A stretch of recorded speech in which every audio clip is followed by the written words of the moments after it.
ఒక స్త్రీ తన ప్రతిబింబాన్ని అద్దంలో చూడలేకపోతుంది. ఆమె నీడ కూడా కనిపించదు. ఆమె ఒక సబ్బు బాని తీసుకునే వరకు తనకు అదృశ్యంగా ఉండటం నేర్చుకున్నట్లు తెలుసుకుంటుంది.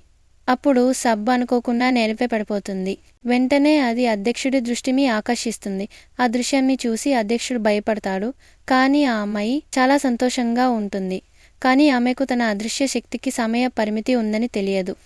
ఆమె బట్టలు ఆమెకు తెలియకుండానే కనిపించడం ప్రారంభిస్తాయి. అధ్యక్షుడు భయంతో వెంటనే అరుస్తూ బయటకు పరిగెత్తాడు. ఆ సమయంలో ఆ అమ్మాయి తన బట్టలు ఇప్పటికే కనిపించాయని గుర్తిస్తుంది. కానీ అధ్యక్షుడు బాత్రూంలో రాక్షసుడు ఉన్నాడని భావిస్తాడు. వెంటనే ననిని పిలిచి త్వరగా వచ్చి శుభ్రం చేయమని ఆదేశిస్తాడు.